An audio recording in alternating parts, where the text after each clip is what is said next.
किसी कहानी की सिर्फ एक लाइन से आने वाले खतरे का एहसास कैसे हो सकता है? चलिए आज एक छोटी सी कहानी की बनावट को समझते हैं, ये जानने के लिए कि आखिर क्या चीज उसे इतना असरदार बनाती है। सोचिए, कहानी की बस ये एक लाइन और ये हमें सीधा उस नाटकीय मोड़ पर ले आती है जहां सब कुछ बदलने वाला है। ये आने वाले एक बड़े बदलाव का संकेत देती है, जिससे फौरन एक रहस्य और तनाव का माहौल बन जाता है। और यही वो सवाल है जिसके इर्द गिर्द आज की सारी बात घूमेगी। हम इस कहानी को सिर्फ एक घटना के तौर पर नहीं, बल्कि कहानी कहने की कला के एक शानदार उदाहरण के तौर पर देखेंगे। इसे समझने के लिए हम एक टूल का इस्तेमाल करेंगे, फ्राइटे का पिरामिड। ये आप कह सकते हैं एक तरह का नक्शा है जो दिखाता है कि कोई भी कहानी 5 हिस्सों में कैसे आगे बढ़ती है, शुरुआत से लेकर अंत तक।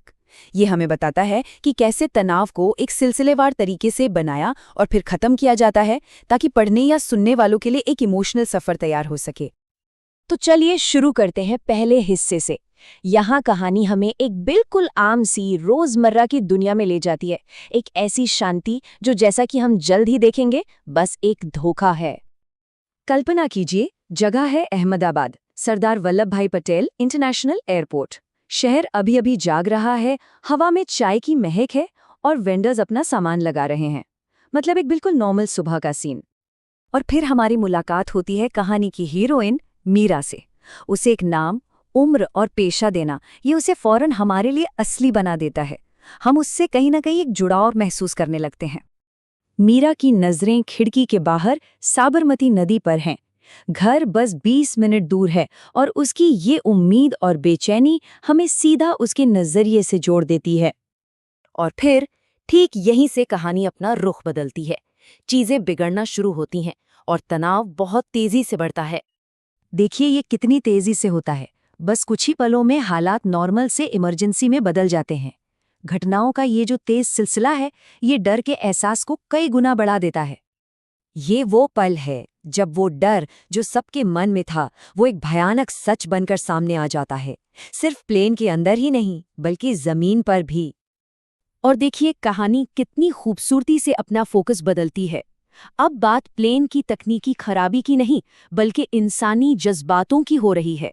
इससे पूरा संकट और भी ज्यादा असल लगने लगता है। तो अब हम आते हैं कहानी के सबसे अहम मोड़ पर, क्लाइमैक्स। वो एक पल जहां सारा बढ़ा हुआ तनाव एक साथ फटता है।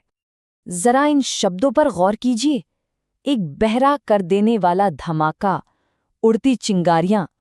ये सिर्फ पढ़ना नहीं है, ये उस पल को महसूस करना है।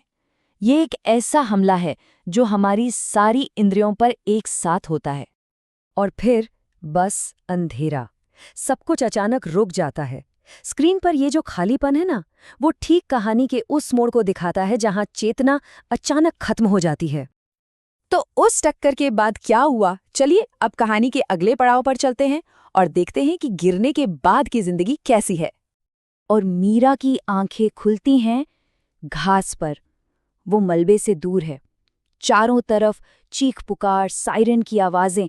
तबाही के बीच उसका इस तरह बच जाना एक अजीब सी राहत और हैरानी का मिला-जुला एहसास देता है। और यहीं पर कहानी का सबसे दिलचस्प हिस्सा सामने आता है। 2 अलग-अलग हकीकतें। एक तरफ जमीन पर तबाही है और दूसरी तरफ ऊपर आसमान, नीला, शांत, जैसे कुछ हुआ ही न हो। यही वो विरोधाभास है जो कहानी को इतना गहरा बनाता है।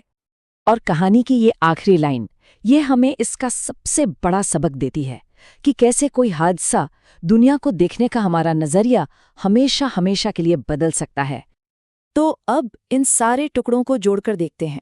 सवाल ये है कि आखिर इस कहानी की बनावट में ऐसा क्या खास है जो इसे इतना असरदार बनाता है। तो हमने क्या देखा? पहले कहानी ने हमें मीरा से जोड़ा, फिर तनाव को धीरे धीरे बढ़ाया, फिर एक जोरदार क्लाइमैक्स दिया और आखिर में एक सोचने पर मजबूर करने वाला अंत। यही वो ढांचा है जो मामूली घटनाओं के एक सिलसिले को एक यादगार कहानी बना देता है। और आखिर में ये कहानी हमें एक बहुत गहरे सवाल पर लाकर छोड़ देती है। वो कहानियां जो हम खुद को सुनाते हैं, वो असल में हमारी यादों को कैसे बनाती हैं?